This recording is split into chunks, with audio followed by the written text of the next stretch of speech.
नमस्कार दोस्तों, स्वागत है आपका एग्जाम फेल स्टडी पर। दोस्तों आज के वीडियो में मैं आपको यूपी पीएसएल टीजी 2 2022 का जो एग्जाम होने वाला है उसी से संबंधित क्वेश्चन करवा रहा हूं। और ये प्रश्न डीसी सर्किट चैप्टर से लिए गए हैं। डीसी पर्पज से चैप्टर से क्वेश्चन हैं। सारे प्रश्न अति महत्वपूर्ण हैं। दोस्तों ये 5000 प्रश्नों की सीरीज का ही वीडियो है, जिसमें आज का वीडियो डीसी सर्किट पर आधारित है। तो वीडियो पूरा देखिए, इसकी बिल्कुल कीजिए, क्योंकि सारे प्रश्न महत्वपूर्ण हैं और आपको पेपर में देखने को मिल सकते हैं। सरल शब्दों में आसान तरीके से इस वीडियो में समझिए प्रश्न। दोस्तों अगर आप लोग हमारे चैनल पर पहली बार आए हैं तो चैनल को सब्सक्राइब जरूर करें और बेल आइकन को जोड़ दें, जिससे मैं कोई वीडियो अपलोड करूँ तो उसका नोटिफिकेशन आपके पास तुरंत पहुंचे। अगर वीडियो अच्छा लगे तो लाइक जरूर कीजिए। चलिए चलते हैं क्वेश्चन पर। दोस्तों क्वेश्चन है, ओम का नियम के लिए प्रयुक्त होता है। ऑप्शन दिए हैं केवल चालक के लिए, केवल अतिचालक के लिए, चालक और अर्धचालक के लिए, या केवल अर्धचालक के लिए। तो दोस्तों ओम का जो नियम है ये सिर्फ चालक के लिए प्रयोग होता है। और दोस्तों ओम का नियम है I proportional to V। Next question, किसी प्रतिरोध में शक्ति हानि दिया जाता है। दोस्तों प्रतिरोध में शक्ति हानि के लिए पूछ लिया गया यहाँ पे है।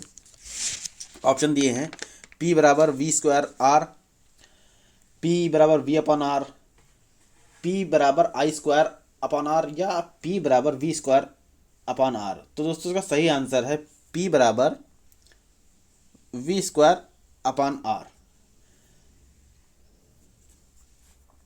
नेक्स्ट क्वेश्चन, सड़कों गलियों को प्रकाशमय करने के लिए लगाए गए लैंपों को जोड़ा जाता है। किस में जोड़ा जाता है? श्रेणी में जोड़ा जाता है, समांतर में जोड़ा जाता है, श्रेणी समांतर दोनों में जोड़ा जाता है, या सिरे से सिरे में लगा जोड़ा जाता है। दोस्तों सड़कों और गलियों में प्रयुक्त होने वाले जो लैंप होते हैं इनको समांतर क्रम में जोड़ा जाता है। ऑप्शन बी बिल्कुल सही है। समांतर क्रम में हर जगह वोल्टेज समान हो जाता है और इन लैंपों को समांतर क्रम में जोड़ने से जो वोल्टेज है उसका फ्लक्चुएशन नहीं होता है। नेक्स्ट क्वेश्चन, दोस्तों ये सारे क्वेश्चन मोस्ट इंपॉर्टेंट हैं और आपके डीसी सर्किट से जो क्वेश्चन आएंगे क्वेश्चन उसके लिए ये अति आवश्यक प्रश्न हैं। इनको आप पढ़ के जाइएगा, वीडियो पूरा देख के जाइएगा, इसकी बिल्कुल कीजिए। और अगर आप लोग हमारे चैनल पर पहली बार आए हैं तो चैनल को सब्सक्राइब जरूर करें। अगर वीडियो अच्छा लगा हो तो लाइक जरूर कीजिएगा। चलिए नेक्स्ट क्वेश्चन चलते हैं। एक संलग्न फ्यूज डैश डैश में डैश डैश चालक से जुड़ा होना चाहिए। तो दोस्तों एक जो संलग्न फ्यूज होता है उसको श्रेणी क्रम में, ऑप्शन यहाँ पे बी बिल्कुल सही, श्रेणी क्रम में लाइव फेज के साथ जुड़ा होना चाहिए। न्यूट्रल के साथ नहीं होना चाहिए, लाइव फेज के साथ जुड़ा होना चाहिए, फेज के साथ जुड़ा होना चाहिए। ये ऑप्शन बी बिल्कुल सही है। नेक्स्ट क्वेश्चन दोस्तों, किरचॉफ वोल्टता नियमानुसार किसी भी समृद्ध पाश में सभी I अपॉन आई आर तथा ईएमएफ का बीजगणितीय योग क्या होता है। दोस्तों इन सब का बीजगणितीय योग जो है हमेशा शून्य होता है। ऑप्शन ए बिल्कुल यहाँ पे सही है। जो होता है सिग्मा,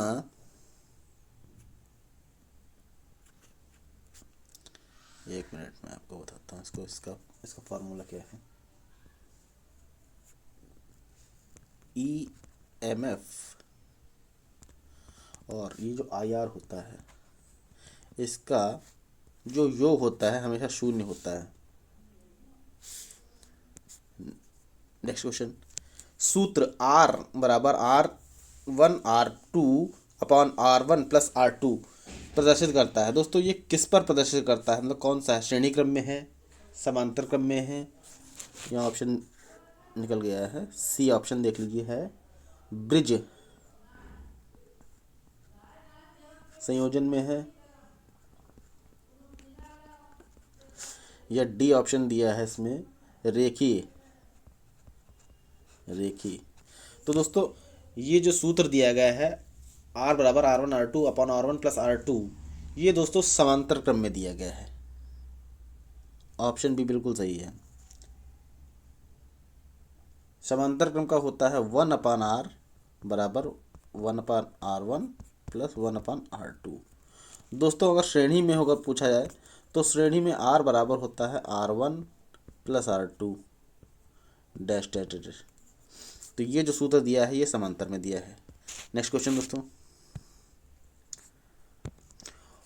4 ओम का प्रतिरोध एक परिपथ में 4 वोल्टेज सप्लाई से जुड़ा है तो धारा क्या होगी। दोस्तों इसमें दिया गया है वोल्टेज दिया गया है आपका 4 वोल्ट, और जो प्रतिरोध दिया है वो भी 4 दिया है। इसमें पूछा है धारा आई पूछा है, तो सूत्र होता है V बराबर आई आर। अब आई पूछ लिया है तो आई बराबर कर देंगे V अपॉन आर, तो V 4 है, आर भी 4 है।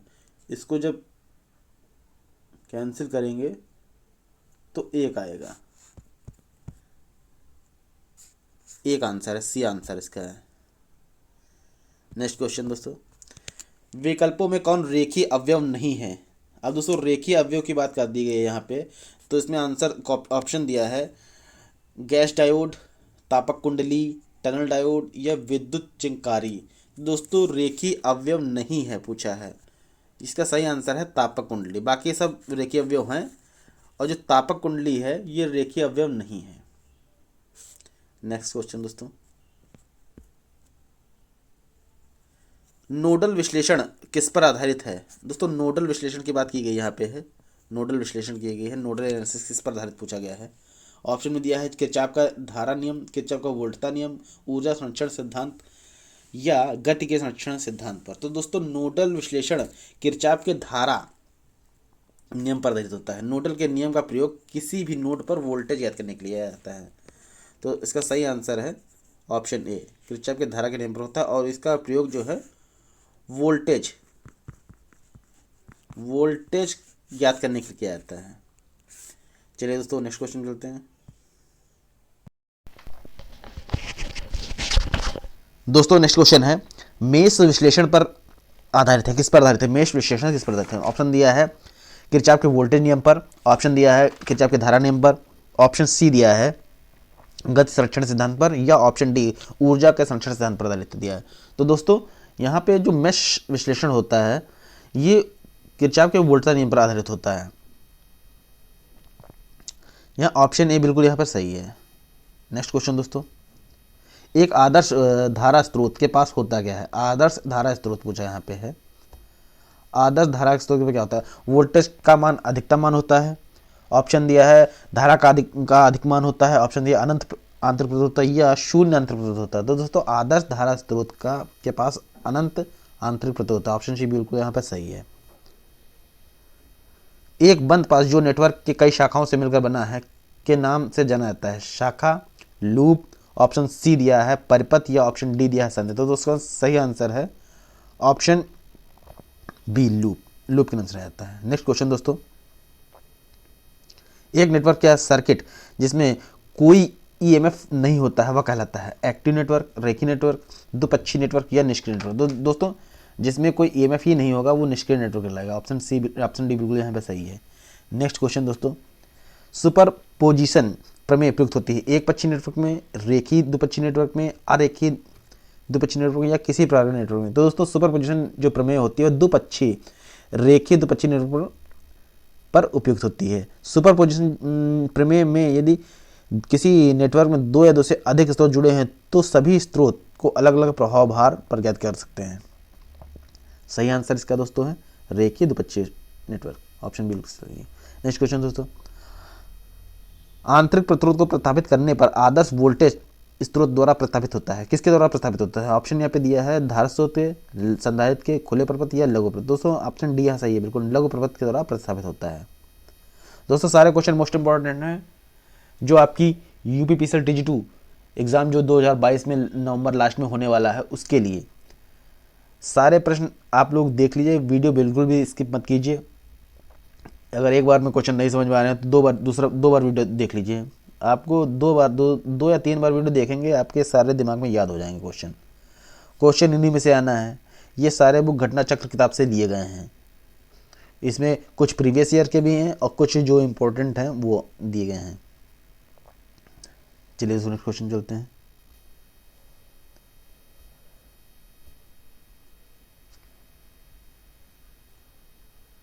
दो आवेशित पदार्थ में धारा प्रवाह नहीं होती तो उनमें बराबर होता है क्या। जब दोस्तों धारा प्रवाह नहीं होगी तो उसमें विभव बराबर होगा। ऑप्शन डी यहाँ पे बिल्कुल सही है। आंतरिक प्रतिरोध को प्रतिस्थापित करने के क्रम में आदर्श धारा स्रोत प्रतिस्थापित की जाती है। कहाँ प्रतिस्थापित की जाती है ये पूछा है इसमें। ऑप्शन दिया है संधारित्र में, ऑप्शन बी दिया है खुला परिपथ में, ऑप्शन सी दिया है वोल्टेज, या ऑप्शन डी लघु परिपथ में। दोस्तों आंतरिक प्रतिरोध को प्रतिस्थापित करने के लिए आदर्श धारा स्रोत खुला परिपथ द्वारा प्रतिस्थापित की जाती है। ऑप्शन बी यहाँ बिल्कुल सही है। दोस्तों क्वेश्चन है, किसी परिपथ अवयव को खुला परिपथ कहा जाता है, यदि उसमें क्या होता है, यानी कि जो सर्किट होता है वो ओपन सर्किट होता है। कब होता है? वोल्टेज के माध्यम शून्य हो, वोल्टेज के माध्यम अनंत हो, धारा के माध्यम या शून्य हो, या धारा का माध्यम अनंत हो।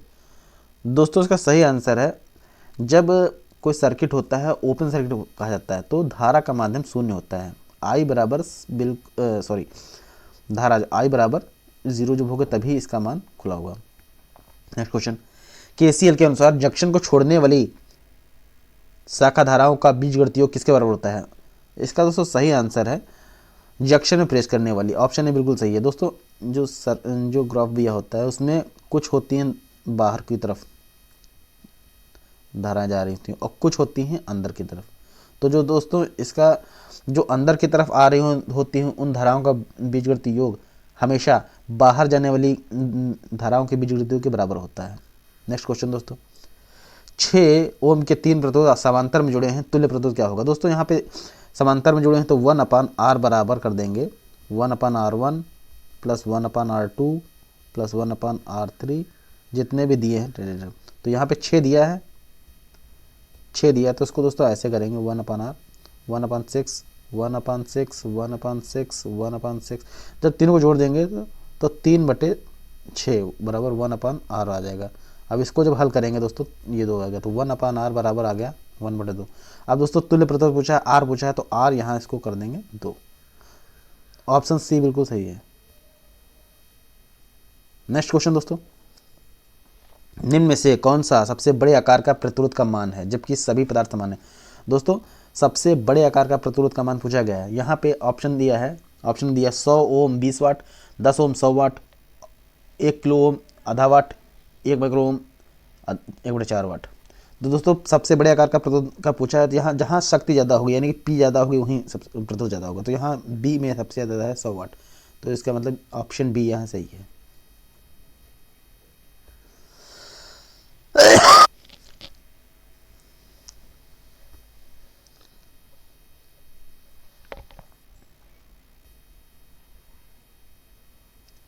नेक्स्ट क्वेश्चन है, एक पैसिव नेटवर्क होता है जिसमें क्या होता है? पैसिव नेटवर्क पूछा यहाँ पे केवल परिवर्तनीय प्रतिरोध होता है, केवल कुछ EMF सोर्स होते हैं, केवल 2 EMF सोर्स होते हैं, कोई EMF सोर्स नहीं होता है। दोस्तों यहाँ पे जब पैसिव नेटवर्क की बात की जाए यहाँ कोई EMF सोर्स नहीं होता। ऑप्शन डी बिल्कुल यहाँ पे सही है, क्योंकि एक पैसिव नेटवर्क ऐसा नेटवर्क होता है जिसके अंतर्गत प्रतिरोध R1 जिसके अंदर प्रतिरोध और प्रेरक संधारित्र आते हैं और सभी प्रकार के सोर्स एक्टिव नेटवर्क से अंतर आ जाते हैं। चलिए दोस्तों नेक्स्ट क्वेश्चन चलते हैं। निम्न में से कौन सा दुशक्ति युक्त नहीं है? दोस्तों दुशक्ति युक्त पूछ गया है इसमें। तो यहाँ ऑप्शन में दिया है नियत धारा स्रोत, प्रतिरोध, प्रेरक या संधारित्र। दोस्तों नियत धारा स्रोत दुशक्तियों की श्रेणी बाहर से होती है, अर्थात नियत धारा स्रोत एक दुशीय मतलब बाहर से जो आती है दशीय युक्ति होती है। यहाँ ऑप्शन ए बिल्कुल सही है। नेक्स्ट क्वेश्चन दोस्तों, एक आदर्श विभव स्रोत होना चाहिए। आदर्श विभव स्रोत कैसा होना चाहिए यहाँ पूछा है? उच्च होना चाहिए, उच्च EMF होना चाहिए, निम्न EMF होना चाहिए, शून्य प्रतिरोध होना चाहिए, या इनमें से कोई नहीं। तो दोस्तों आदर्श विभव जो होगा वो शून्य प्रतिरोध होगा, क्योंकि प्रतिरोध जितना कम होगा विभव उतना बढ़िया रहेगा।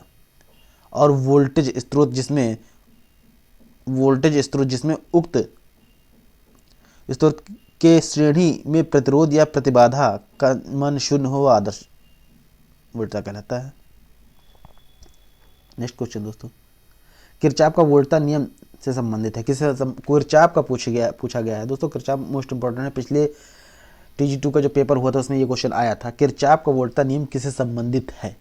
यहाँ दिया है IR पतन से, ऑप्शन बी दिया है बैटरी EMF से, या संधि विभव से, या A और B दोनों, यानी कि IR पतन और बैटरी EM2। तो दोस्तों किसी बंद पास में प्रयुक्त सभी स्रोत से प्राप्त विभव का बीजगणितीय योग उस परपथ के सभी अवयवों में वोल्टता पात के बीजगणितीय योग को जोड़ने पर मान शून्य हो जाता है। यानी कि IR पतन और बैटरी में संबंधित है। ऑप्शन डी बिल्कुल सही है।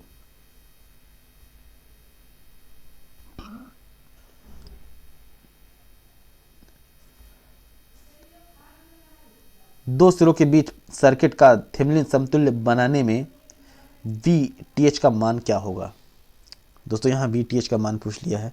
ऑप्शन दिया है लघु परिपथ सिरा विभव, ऑप्शन बी दिया है खुला परिपथ सिरा विभव, ऑप्शन सी परिपथ का उपलब्ध कुल विभव, या सिरों के सबसे पास की बैटरी का विभव। तो दोस्तों थेवेनिन समतुल्य बनाने में इसका मान खुला परिपथ विभव, यानी ऑप्शन बी यहाँ सही है।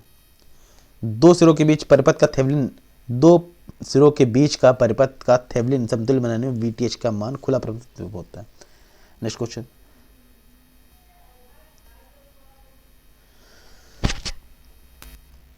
दोस्तों किसी आवेशित खोखले गोले के अंदर विभव का मान क्या होता है। यहाँ पे दोस्तों आवेशित गोला है जो खोखला है, तो उसके अंदर विभव का मान पूछा है। शून्य होता है, सतह के आवेश के बराबर होता है, सतह के आवेश से कम होता है, या इनमें से कोई नहीं। दोस्तों जो शून्य होता है विभव के अंदर का, खोखले गोले के अंदर का विभव जो है सदैव आवेश के बराबर होता है। ऑप्शन बी बिल्कुल यहाँ पे सही है।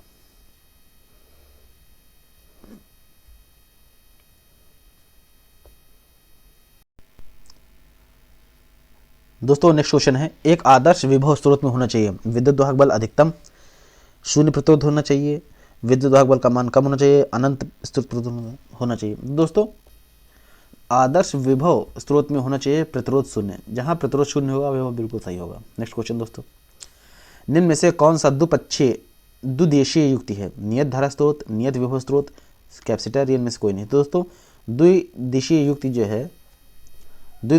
जो है धारा नियत धारा स्रोत से होती है। ऑप्शन ने बिल्कुल यहाँ पे सही है। नेक्स्ट क्वेश्चन दोस्तों, एक सर्किट जिसमें प्रतिरोध संधारित्र और अचालक हो तो परिपथ जाना जाता है, कैसे जाना जाता है। ऑप्शन दिया है रेखी, ऑप्शन बी दिया है द्विदिशीय, ऑप्शन सी आरेखीय, या ऑप्शन डी ए और सी दोनों, यानी कि रेखीय और द्विदिशीय। दोस्तों यहाँ पे संधारित्र और चालक हैं दोनों प्रतिरोध में, तो आरेखीय होगा। ऑप्शन सी बिल्कुल यहाँ सही होगा। नेक्स्ट क्वेश्चन दोस्तों, किरचॉफ का नियम किस पर आधारित होता है। लंपर्ट पैरामीटर्स पर, आरेखीय प्रतिरोध पर, निष्क्रिय तत्व पर, या वितरित पैरामीटर्स पर। तो दोस्तों किरचॉफ का नियम वितरित पैरामीटर्स पर लागू होता है। ऑप्शन बी यहाँ बिल्कुल सही है।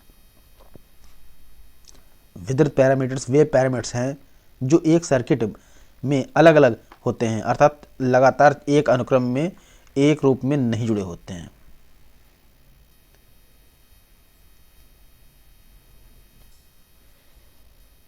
नेक्स्ट क्वेश्चन दोस्तों, एक फ्यूज तार की रेटिंग को हमेशा व्यक्त किया जाता है। दोस्तों फ्यूज तार की जो रेटिंग होती है उसको किस में व्यक्त करते हैं। एम्पियर घंटा में, किलोवाट घंटा में, एम्पियर में, एम्पियर वोल्ट में। दोस्तों इसका सही आंसर है एम्पियर में। फ्यूज को हमेशा रेटिंग जो है एम्पियर में होती है। नेक्स्ट क्वेश्चन, विद्युत धारा को मापने वाला उपकरण। दोस्तों विद्युत धारा को मापने वाला उपकरण होता है गैल्वेनोमीटर। वोल्ट मीटर से वोल्टेज नापा जाता है, वाट मीटर से शक्ति नापी जाती है। नेक्स्ट क्वेश्चन, अध्यारोपण प्रमेय का प्रयोग किस परपथ में होता है। दोस्तों अध्यारोपण प्रमेय पूछा गया है, यहाँ पे है ऑप्शन दिया है अरेखीय परपथ, ऑप्शन बी दिया है रेखीय परपथ, ऑप्शन सी प्रतिरोधी परपथ, या निष्क्रिय प्रतिरोधी। दोस्तों एक ऐसा परपथ जो रेखीय व द्विदिशीय हो तथा समय समय पर बदलता हो, उन परपथों को अध्यारोपण प्रमेय होगा। यहाँ ऑप्शन बी बिल्कुल सही है। नेक्स्ट क्वेश्चन दोस्तों ये सारे क्वेश्चन मोस्ट इंपॉर्टेंट हैं। वीडियो अगर एक बार में नहीं है आपको क्वेश्चन समझ में आ रहा है तो 2 बार वीडियो देख लीजिए, क्योंकि क्वेश्चन थोड़े अटपटे हैं, समझने के लिए थोड़ा दिमाग इसमें लगाना पड़ेगा, इनकी लैंग्वेज ऊपर नीचे हो जाती है। और दोस्तों एक रिक्वेस्ट है, अगर आप हमारे चैनल पर पहली बार आए हैं तो चैनल को सब्सक्राइब जरूर करें और बेल वाले आइकन को जरूर दबाएं, जब मैं कोई भी वीडियो यूपीपीसीएल TG2 से संबंधित डालूँ तो उसका नोटिफिकेशन आपके पास तुरंत पहुँच जाए। चलिए मिलते हैं, नेक्स्ट क्वेश्चन चलते हैं। केसीएल के अनुसार एक संधि को छोड़ने लिए सभी धाराओं का बीजगणितीय योग बराबर होता है। किसके बराबर होता है। संधि में प्रवेश करने धाराओं के अनंत, शून्य, संधि में वोल्टेज उत्पादन और प्रतिरोध के प्रवेश।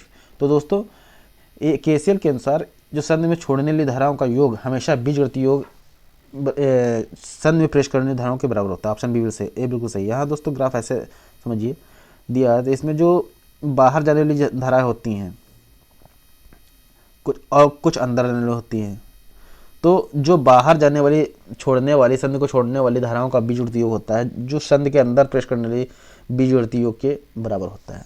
नेक्स्ट क्वेश्चन दोस्तों,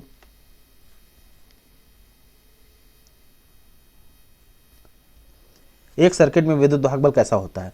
विभवांतर को बनाए रखता है, परिपथ प्रतिरोध में वृद्धि करता है, विभवांतर को कम कर देता है, या परिपथ प्रतिरोध को कम कर देता है। दोस्तों का सही आंसर है विभवांतर को बनाए रखता है। ऑप्शन ए बिल्कुल सही है। सर्किट में विद्युत वाहक बल विभवांतर को बनाए रखता है। नेक्स्ट क्वेश्चन, निम्न में से कौन सा सक्रिय अवयव कौन सा सक्रिय अवयव है? तो यहाँ दिया है प्रेरक, तो संधारित्र, तो प्रतिरोध, वोल्टेज। दोस्तों सक्रिय अवयव की बात की गई है, यहाँ पे सक्रिय अवयव वोल्टेज है। ऑप्शन डी बिल्कुल सही है। ऐसा बिंदु जहां पर दो या दो से अधिक शाखा अवयव एक दूसरे पर मिले कहलाता है, क्या कहलाता है? ये पूछा गया है इसमें। तो संधि कहलाता है, नोड कहलाता है, जंक्शन कहलाता है, इनमें से कोई नहीं। तो ऐसे बिंदु जहां पर दो या दो से अधिक शाखा अवयव मिलते हैं उन्हें नोड कहते हैं। ऑप्शन बी बिल्कुल सही यहाँ पे है। आदर्श धारा स्रोत के आंतरिक प्रतिरोध का मान कितना होता है? दोस्तों कई बार क्वेश्चन पूछा गया, मोस्ट इंपॉर्टेंट क्वेश्चन है, मोस्ट इंपॉर्टेंट क्वेश्चन है। आदर्श धारा स्रोत के आंतरिक प्रतिरोध का मान हमेशा शून्य होता है। ऑप्शन ए बिल्कुल सही है। व्यवहारिक धारा स्रोत में आंतरिक प्रतिरोध का मान क्या होता है? दोस्तों ये क्वेश्चन, पिछला क्वेश्चन थोड़ा हो गया, गलत हो गया। यहाँ पे पूछा गया है, यहाँ पे पूछा गया है आंतरिक प्रतिरोध पूछा गया। दोस्तों आंतरिक प्रतिरोध पूछा, आदर्श धारा स्रोत का आंतरिक प्रतिरोध पूछा गया। दोस्तों जब आंतरिक प्रतिरोध पूछेंगे तो आंतरिक प्रतिरोध का मान हमेशा अनंत होता है। ऑप्शन बी बिल्कुल सही है यहाँ पे। नेक्स्ट क्वेश्चन,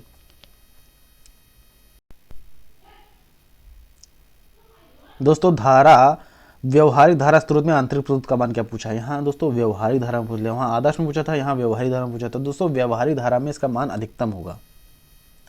नेक्स्ट क्वेश्चन दोस्तों, ओम का नियम लागू होता है किस पर लागू होता है? कुचालक पर, अर्धचालक पर, चालक पर, सही पर। दोस्तों ओम का जो नियम है, ओम का नियम दोस्तों सिर्फ चालक पर लागू होता है। I proportional to V। कौन सा विकल्प ओम का नियम सत्य है? I proportional to V। यहाँ ऑप्शन बी बिल्कुल सही है।